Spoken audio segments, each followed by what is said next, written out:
ലോകപ്രശസ്ത തബല മാന്ത്രികൻ ഉസ്താദ് സാക്കിർ ഹുസൈൻ വിടവാങ്ങി. 73 വയസ്സായിരുന്നു. അന്ത്യം അമേരിക്കയിലെ സാൻ ഫ്രാൻസിസ്കോയിൽ വെച്ച്. വിടവാങ്ങിയത് 4 തവണ ഗ്രാമി അവാർഡ് നേടിയ പ്രതിഭ. രാജ്യം പത്മവിഭൂഷൺ നൽകി ആദരിച്ചിട്ടുണ്ട് അദ്ദേഹത്തെ. കൂടുതൽ വിവരങ്ങളുമായി ഐസൺ ജോസ് ചേരുന്നുണ്ട്. ഐസൺ, എപ്പോഴാണ് വിയോഗമുണ്ടായത്?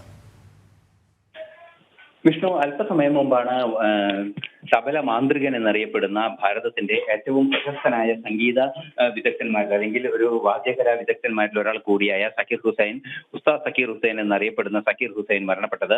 സാൻ ഫ്രാൻസിസ്കോയിൽ ഗുരുതരമായ ആരോഗ്യ പ്രശ്നങ്ങൾ, അതായത് ഹൃദയ സംബന്ധമായ രോഗങ്ങളുമായി ബന്ധപ്പെട്ട് ചികിത്സയിലായിരുന്നു. ചികിത്സയിലിരിക്കെ ഇന്ന് അല്പസമയം മുമ്പാണ് രോഗം മൂർച്ഛിക്കുകയും മരണം സംഭവിക്കുകയും ചെയ്തത്.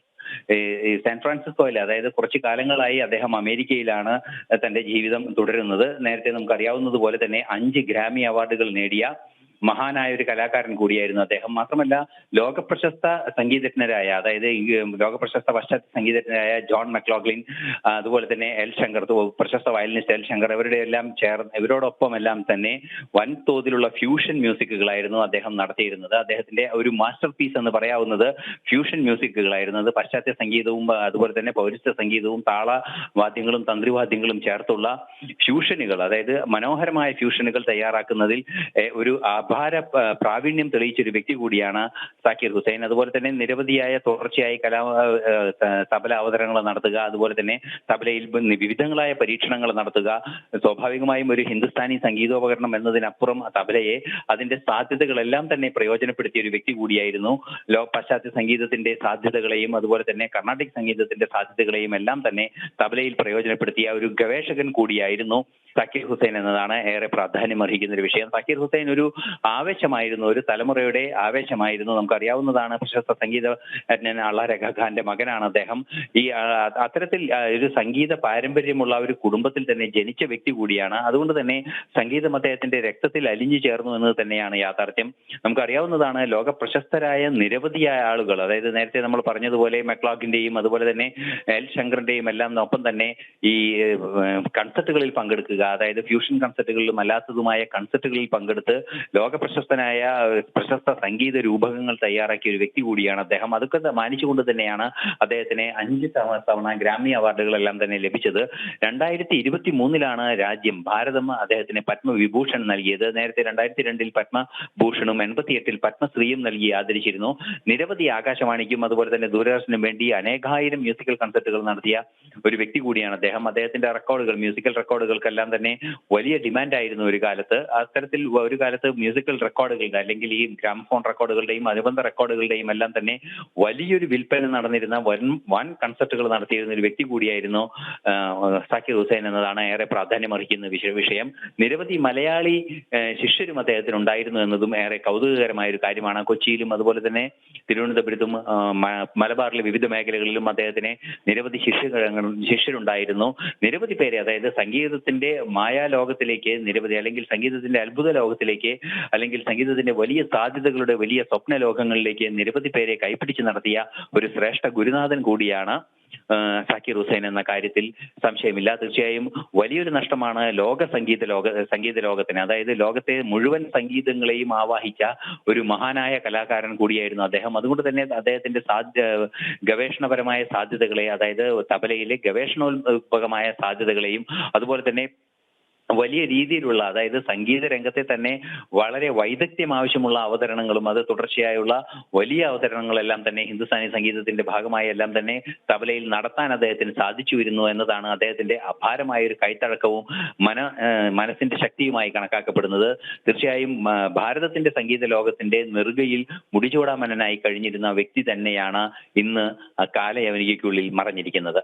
ഐസൺ സൂചിപ്പിച്ചതുപോലെ തന്നെ ഹിന്ദുസ്ഥാനി സംഗീതത്തിൽ നിന്ന് തുടങ്ങിയാണ് സാക്കിർ ഹുസൈൻ്റെ ആ ഒരു സംഗീത സബരി ആരംഭിക്കുന്നത്. നേരത്തെ സൂചിപ്പിച്ചതുപോലെ പാശ്ചാത്യ സംഗീത ലോകത്ത് വരെ ചെന്നിട്ടുള്ള ആ ഒരു വ്യക്തിപ്രഭാവം എന്ന് പറയുന്നത് തന്നെ എടുത്തു പറയേണ്ടതാണ്. നേരത്തെ സൂചിപ്പിച്ചതും അതുതന്നെയാണ്. ഒരുപക്ഷെ നമുക്കറിയാം, പാശ്ചാത്യ സംഗീതത്തെ ഭാരതത്തിലേക്ക് കൂടുതലായി എത്തിക്കുന്നതിലും പരിപോഷപ്പെടുത്തുന്നതിലും കൂടി അദ്ദേഹത്തിൻ്റെ ഒരു പങ്ക് കൂടുതൽ എടുത്തു പറയേണ്ടതില്ലേ? പ്രത്യേകിച്ചും ഈ ഒരു പാശ്ചാത്യ സംഗീതത്തെ ഭാരത സംഗീതവുമായി ചേർത്തുകൊണ്ടുള്ള പല ഗവേഷണങ്ങൾക്കും അദ്ദേഹം തുടക്കം കുറിച്ചിരുന്നു. ഒരുപക്ഷെ അതൊക്കെ തന്നെയല്ലേ പ്രധാനപ്പെട്ട അദ്ദേഹത്തിൻ്റെ സംഗീത മേഖലയിലേക്ക് നൽകിയ സംഭാവനകൾ?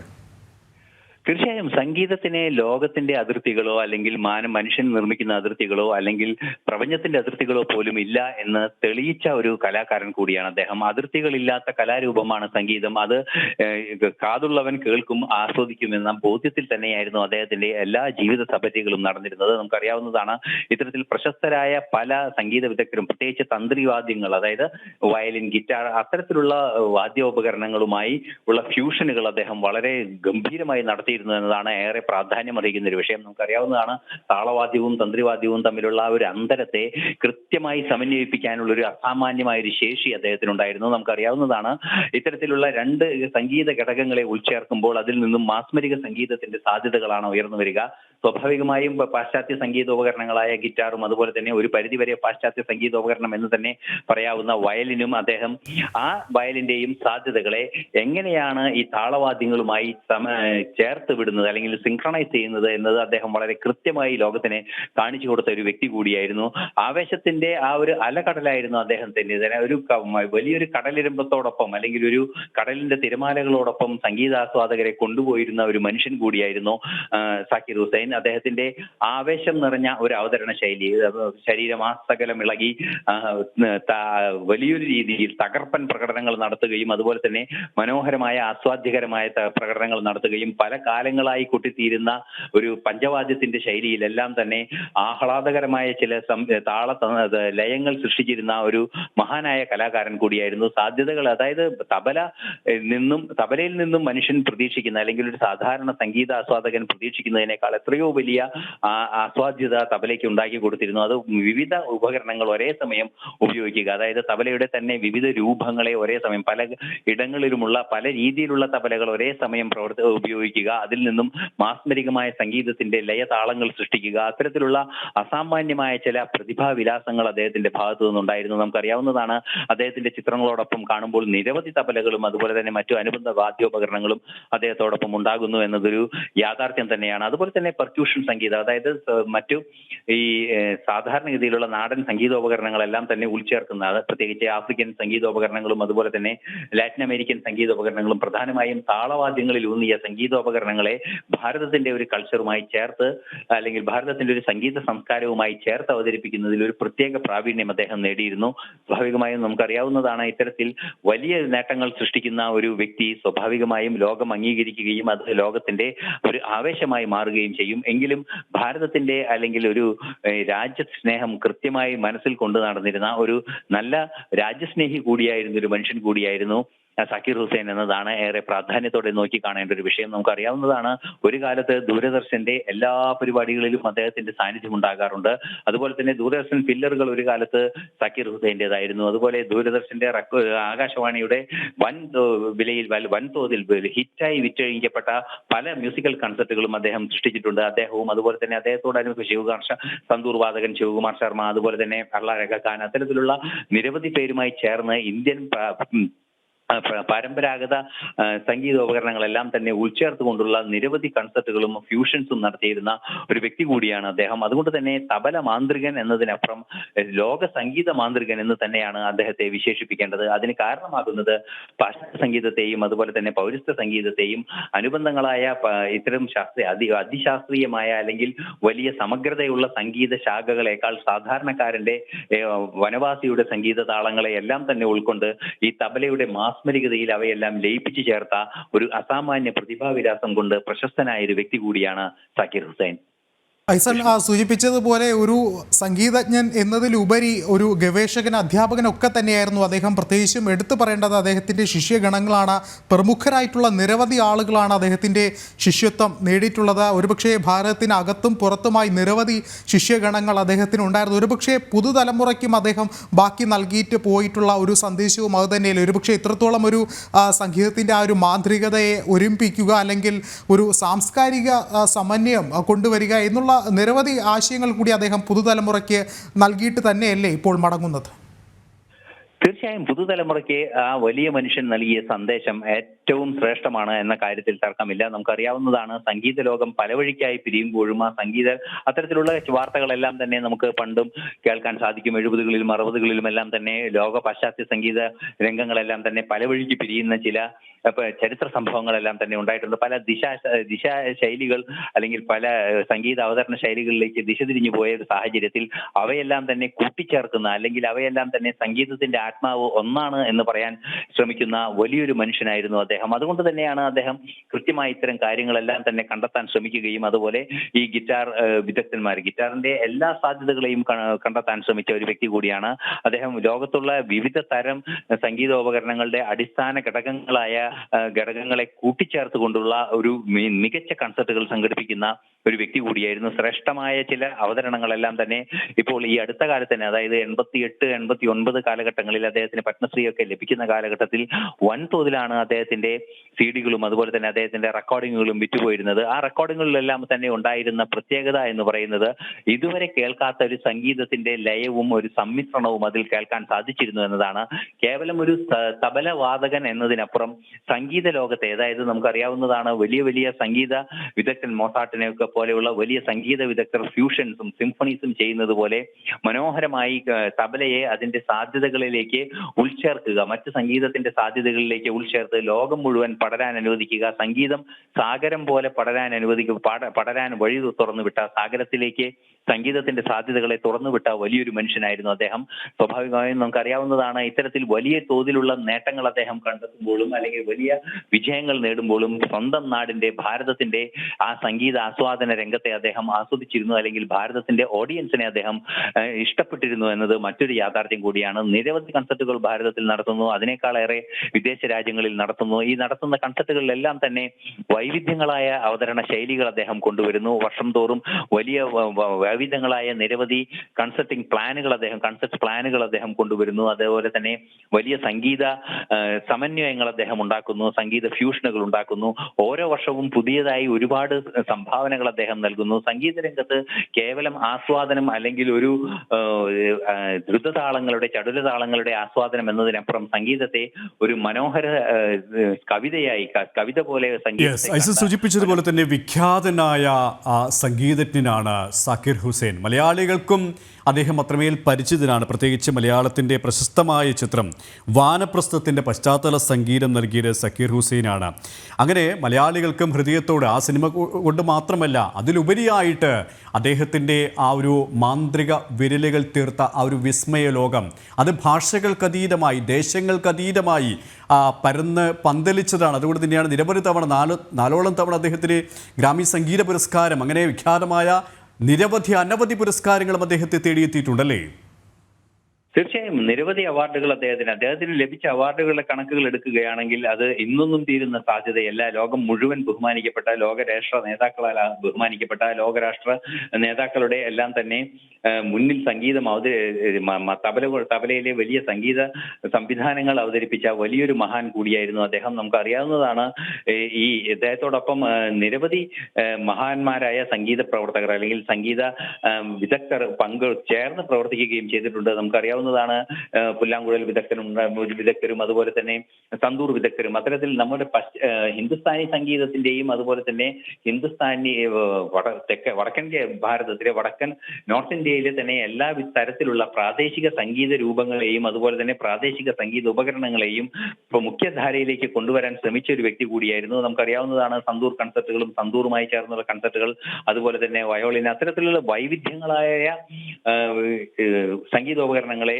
ചേർത്ത് വെച്ച് വലിയ സംഗീത സൃഷ്ടികൾ നടത്താൻ ശ്രമിച്ചിരുന്ന, സൂചിപ്പിച്ചതുപോലെ തന്നെയാണ് അദ്ദേഹം ഹിന്ദുസ്ഥാനി സംഗീതത്തിനും സംഗീതത്തിന്റെ വിവിധ ശാഖകളെയൊക്കെയും സമന്വയിപ്പിച്ചത്. അത് തബലയിലൂടെ, അദ്ദേഹത്തിൻ്റെ മാന്ത്രിക വിരലുകളിലൂടെ സമന്വയിപ്പിച്ച് എല്ലാവരുടെയും മനസ്സിനെ ഹൃദ്യമാക്കുന്ന, എല്ലാവരുടെയും മനസ്സിനെ ആനന്ദത്തിൽ ആറാടിക്കുന്ന ആ ഒരു മാന്ത്രിക വിസ്മയം സൃഷ്ടിച്ചു എന്ന് തന്നെയാണ്. അദ്ദേഹത്തിൻ്റെ കുടുംബ പശ്ചാത്തലം എടുത്തു നോക്കിയാൽ വിഖ്യാതനായ തബലിസ്റ്റ്, തബലിയിലെ വിസ്മയം എന്ന് തന്നെ വിശേഷിപ്പിക്കാവുന്ന അല്ലാര ഖായുടെ മകനാണ് സാക്കിർ ഹുസൈൻ. അങ്ങനെ കുട്ടിക്കാലം മുതൽ തന്നെ സംഗീതത്തെ ഉപാസിച്ചുകൊണ്ട്, സംഗീതത്തെ ജീവിതവ്രതമാക്കിക്കൊണ്ട്, സംഗീതം തന്നെ ജീവിതമാക്കിക്കൊണ്ട് വിശ്വത്തോളം പടർന്ന് പന്തലിച്ച ഒരു സംഗീതത്തിൽ നിന്ന് നമുക്ക് പറയാൻ സാധിക്കുമല്ലേ? തീർച്ചയായും ലോകത്തിന്റെ എല്ലാ ഭാഗങ്ങളിലും ഐസനിലേക്ക് എത്തിയപ്പോൾ ചലച്ചിത്ര പിന്നണി ഗായകൻ ശ്രീ ജി ശ്രീറാം നമ്മോടൊപ്പം ചേരുകയാണ്. ശ്രീ ജി ശ്രീറാം, സംഗീത ലോകത്തിന് തീരാ നഷ്ടം തന്നെയാണ് സാക്കിർ ഹുസൈൻ്റെ വിയോഗം. എങ്ങനെയാണ് അദ്ദേഹത്തിൻ്റെ ആ കലാരംഗത്തിന്, സംഗീത രംഗത്തിന് അദ്ദേഹം നൽകിയ നിസ്തുലമായ സംഭാവനകളെ താങ്കൾ ഓർത്തെടുക്കുന്നത്? ഞാൻ ഈ ജനം ടി വി വഴിയാണ്, ഞാനിപ്പോൾ ജസ്റ്റ് വീട്ടിലോട്ട് കയറുന്നേ ഉള്ളൂ, ഒരു പ്രോഗ്രാം കഴിഞ്ഞിട്ട്. അപ്പോൾ ഞാൻ അറിഞ്ഞിട്ടില്ലായിരുന്നു. ഇപ്പോൾ അവിടുന്ന് ഈ കാര്യം പറയുമ്പോഴാണ് ഞാൻ അറിയുന്നത്. ഞെട്ടിക്കുന്ന വാർത്തയായിപ്പോയി. ഒട്ടും പ്രതീക്ഷിച്ചില്ല ഇങ്ങനെ ഒരു വാർത്ത. ഈ പറയുന്ന പോലെ ലോകം അറിയപ്പെടുന്ന, ലോകം മുഴുവൻ ആരാധിക്കുന്ന ഒരു വലിയൊരു വിദ്വാനാണ്. തബലയിലെ നമ്മൾ അതിശയത്തോടുകൂടി വായന കേൾക്കുകയും കാണുകയും ചെയ്യുന്ന ഒരു മഹാപ്രതിഭകളിൽ ഒരാളായിരുന്നു അദ്ദേഹം. എൻ്റെ ഓർമ്മയിൽ ഞാൻ 1 or 2 അദ്ദേഹത്തിന്റെ മ്യൂസിക്കൽ കൺസേർട്ട് കേൾക്കാൻ ഭാഗ്യം ഉണ്ടായിട്ടുണ്ട്. അത് ആ സമയത്തൊക്കെ നമ്മൾ നോർത്തിൽ നിന്നുള്ള ഇങ്ങനത്തെ മഹാന്മാരായിട്ടുള്ള കലാകാരന്മാരുടെ അവരുടെ ഒരു പെർഫോമൻസ് കാണുമ്പോഴാണ് നമ്മൾ ഞെട്ടിപ്പോകുന്നത്. ഇങ്ങനെയൊക്കെ തബലയിൽ അല്ലെങ്കിൽ അത്തരത്തിലുള്ള വാദ്യങ്ങളിൽ ഇങ്ങനെയൊക്കെ വായിക്കാമല്ലോ, അല്ലെങ്കിൽ നമ്മളെ മനസ്സിനെ മഥിപ്പിക്കുന്ന രീതിയിൽ സംഗീതത്തിലേക്ക് നമ്മളെ ആഴ്ന്നിറക്കാനുള്ള മാജിക്കൽ പവർ ഇവർക്കൊക്കെ ഉണ്ടല്ലോ എന്ന് അതിശയിച്ചു പോകുന്ന നിമിഷങ്ങളായിരുന്നു അതൊക്കെ. ഒരുപക്ഷെ അത് ജന്മനാൽ കിട്ടുന്ന ഒരു വരദാനം തന്നെയാണ്. എന്നാൽ പോലും അവരുടെ പ്രാക്ടീസ് എന്നൊക്കെ പറയുന്നത് അവർ ജീവിതം ഇതിനുവേണ്ടി ഒഴിഞ്ഞു വെച്ചിരിക്കുകയാണ്. ശ്രീ ജി ശ്രീറാം തന്നെയാണ് അല്ലാര ഖയുടെ മകനാണ്. സംഗീതം പാരമ്പര്യമായി ലഭിച്ച ഒരു സിദ്ധിയാണ്. എങ്കിലും അദ്ദേഹം ആ ജീവിതം തന്നെ, തന്റെ ജീവിതം തന്നെ കലയ്ക്ക് വേണ്ടി, സംഗീതത്തിന് വേണ്ടി സമർപ്പിച്ചു. 12-ാം വയസ്സ് മുതൽ അദ്ദേഹം ഒരു വിശ്വ പര്യടനം നടത്തുകയായിരുന്നു തന്റെ സംഗീതം കൊണ്ട്, അല്ലേ? തീർച്ചയായിട്ടും. അതാണ് ഞാൻ പറഞ്ഞത്, ഇതൊരു തപസ്യയായിട്ട് ഇതേ ഉള്ളൂ അവർക്ക് ജീവിതത്തിൽ. തബല എന്ന് പറയുന്ന വാദ്യം മാത്രമേ അവരുടെ ജീവിതത്തിൽ ഉള്ളൂ. അത് കഴിഞ്ഞിട്ടേ ഉള്ളൂ ബാക്കി എന്തും എന്നുള്ളതാണ് അവരുടെ ജീവിതം. അതുകൊണ്ട് തന്നെയാണ് നമ്മൾ ഈ ലോകം മുഴുവൻ ഇവരെ ആരാധിക്കുന്നതും അവരുടെ ഈ വൈഭവം നമ്മൾ അതിശയത്തോടു കൂടി കാണുന്നതും. നിരന്തരമായിട്ടുള്ള സാധന, ഉപാസനയാണ്. അല്ലാതെ മറ്റു കാര്യങ്ങൾ കഴിഞ്ഞിട്ട് നമുക്ക് തബല അല്ലെങ്കിൽ പാട്ട് എന്നുള്ളതല്ല. അവർക്ക് ഇതാണ്, ഈ സംഗീതം കഴിഞ്ഞിട്ടേ ഉള്ളൂ അവർക്ക് വേറെ എന്തും. അപ്പൊ നിരന്തരമായിട്ടുള്ള സാധനയും ഉപാസനയും കൊണ്ടാണ് അവര് നമ്മളെ മുഴുവൻ, ഈ ലോകം മുഴുവനുള്ള സംഗീത ആസ്വാദകരെ കീഴടക്കിയിട്ടുള്ളത്, യാതൊരു സംശയവുമില്ല. പിന്നെ ശ്രീ ജി ശ്രീറാം, താങ്കൾ ആകാശവാണി ആ ഒരു കാലഘട്ടത്തിലായിരിക്കും ഒരുപക്ഷെ ഈ അദ്ദേഹത്തിന്റെ ഈ സോളോ ആൽബം വ്യാപകമായ ഖ്യാതി നേടിയത്. പിന്നീട് അദ്ദേഹത്തിന്റെ മിക്കി ഹാർട്ടുമായി യോജിച്ച് അദ്ദേഹം ഒരുക്കിയ ഗ്രാമി ഫോർ പ്ലാനറ്റ് ഡ്രം എന്ന സംഗീത ആൽബം, അതൊക്കെയും താങ്കൾ അത്രത്തോളം ഹൃദ്യതയോടെ തന്നെയാണ് ഓർത്തെടുക്കുന്നത്, അല്ലേ? തീർച്ചയായിട്ടും. അന്നൊക്കെ വളരെയധികം അതാണ് ഞാൻ പറഞ്ഞത്, ഞെട്ടിക്കുന്ന രീതിയിലാണ്. അന്ന് ഈ തബല ഒരു അക്കമ്പനിമെന്റ് ഇൻസ്ട്രുമെന്റ് ഉള്ള തരത്തിൽ മാത്രമാണ് നമ്മൾ എല്ലാവരും കേട്ടും പോരുന്നത്. പക്ഷെ അതൊരു സോളോ പെർഫോമൻസ്, അതാണ് ഞാൻ പറഞ്ഞത്, നമ്മളെ അതിശയിപ്പിക്കുന്ന രീതിയിൽ നമ്മൾ ചിന്തിക്കാത്ത തലങ്ങളിലേക്ക് നമ്മളെ കൊണ്ടുപോകുന്നു അദ്ദേഹം. അപ്പോഴാണ് അയ്യോ ഇങ്ങനെയൊക്കെ കാര്യങ്ങളുണ്ടോ എന്ന് നമ്മളെപ്പോലുള്ളവർക്ക് അതിശയത്തോടുകൂടി, അവരെ ആരാധനയോടുകൂടി നോക്കാൻ കഴിയുന്നത്. സോളോയിൽ തബല സോളോ വെച്ച് മറ്റ് ഇൻസ്ട്രുമെന്റ്സിനെ കൂടെ കൂട്ടിയിട്ട് അദ്ദേഹം അവതരിപ്പിക്കുന്ന പരിപാടികളൊക്കെ നമ്മള് ഈ പറയുന്ന പോലെയല്ല, നമ്മുടെ ചിന്തയ്ക്ക് അതീതമാണ്. നമ്മൾ ചിന്തിക്കാൻ പറ്റാത്ത തരത്തിലുള്ളതാണ് അവരുടെ വായന. നമുക്ക് ഈ വാക്കുകൾ കൊണ്ട് നമുക്ക് എവിടെ നിന്നും കഴിവിനെ പറയാൻ പക്ഷേ ശ്രീ ജി ശ്രീറാം, ഈ സംഗീതം ഒരു സബരിയായി, ഒരു തപസ്യയായി, ജീവിതവ്രതമായി കൊണ്ടു നടക്കുന്ന ഈ സക്കീർ ഹുസൈനെ പോലുള്ള ഈ മാന്ത്രികരുടെ, ഈ വിസ്മയിപ്പിക്കുന്നവരുടെ ആ ഒരു സമർപ്പിത ജീവിതം, അത് പുതുതലമുറയ്ക്ക്, പ്രത്യേകിച്ച് ഈ സംഗീത ലോകത്തേക്ക് എത്തുന്ന പുതുതലമുറയ്ക്ക് പോലും ഒരുപാട് പ്രചോദനം നൽകുന്നതാണല്ലേ? കാരണം ഇന്ന് എത്രയും പെട്ടെന്ന് ഖ്യാതി നേടുക എന്നുള്ള ഒരു തലത്തിലേക്ക് സംഗീതം പോലും മാറിക്കഴിഞ്ഞു. അവിടെയാണ് ജീവിതം കൊണ്ട് മാത്രമേ, സമർപ്പിതമായ ഒരു സബര്യ കൊണ്ട് മാത്രമേ ഉയരങ്ങളിൽ എത്തപ്പെടാൻ കഴിയൂ എന്നുള്ള ഒരു ഉദാഹരണം തന്നെയായി ഉസ്താദ് മാറുന്നത് അല്ലേ? തീർച്ചയായിട്ടും ഇത്തരത്തിലുള്ള കലാകാരന്മാരെല്ലാം തന്നെ ഒരുപക്ഷെ ഞാൻ ഈ നേരത്തെ സൂചിപ്പിച്ച പോലെ ദൈവത്തിന്റെ വരദാനമാണ് ഈ സംഗീതം, ജ്ഞാനം എന്നുള്ളത്. അതിനോടൊപ്പം നിരന്തരമായിട്ടുള്ള സാധനയാണ്. ഇവരൊക്കെ ഏറ്റവും ചുരുങ്ങിയ സമയം ദിവസമുള്ള പ്രാക്ടീസ് എന്നൊക്കെ പറഞ്ഞത് 18 മണിക്കൂറൊക്കെയാണ്. 18 മണിക്കൂറും ചിലപ്പോൾ അതിൽ കൂടുതലും അതൊക്കെയാണ് അവരുടെ പ്രാക്ടീസിന് അവരെടുക്കുന്ന സമയം. അപ്പൊ നിരന്തരം സാധന തന്നെയാണ്. ഇത് കഴിഞ്ഞിട്ടേ ഉള്ളൂ ഊണും ഉറക്കവും എന്നുള്ളതാണ്. അപ്പൊ ഇത്രയും ഒരു പക്ഷെ 12-ാം വയസ്സ് മുതൽ, അതുവരെ ജനിച്ചപ്പോൾ മുതൽ അല്ലെങ്കിൽ അമ്മയുടെ വയറ്റിൽ കിടക്കുമ്പോൾ മുതൽ അച്ഛന്റെ തബലവാദനം, അതുപോലെ മറ്റുള്ള കലാകാരന്മാരുടെ എല്ലാം സംഗീതം കേട്ടാണ് ഇദ്ദേഹം വളർന്നത് തന്നെ. അപ്പോൾ 12-ാം വയസ്സിൽ അദ്ദേഹം അഭ്യസനം തുടങ്ങിയെങ്കിൽ പോലും അന്ന് മുതൽ നിരന്തരമായിട്ടുള്ള സാധന, അതിന്റെ ഒരു ബലമാണ് അദ്ദേഹത്തിന് ഇന്ന് ഈ പേരും പ്രശസ്തിയും എല്ലാം ഉണ്ടായത്. അങ്ങനെയുള്ളൊരു മഹാപുരുഷനെയാണ് നമുക്ക് നഷ്ടപ്പെട്ടത്. അപ്പോൾ പുതിയ തലമുറ ഈ പറയുന്ന പോലെ ഇന്ന് 1 മണിക്കൂർ വായിച്ചിട്ട് നാളെ സ്റ്റേജിൽ കയറി അല്ലെങ്കിൽ വായിക്കാമൊക്കെ എന്നൊക്കെ വെറും വ്യാമോഹങ്ങൾ മാത്രമാണ്. ഇവരെയൊക്കെ ഒരു പാഠപുസ്തകമായിട്ട് കരുതണം.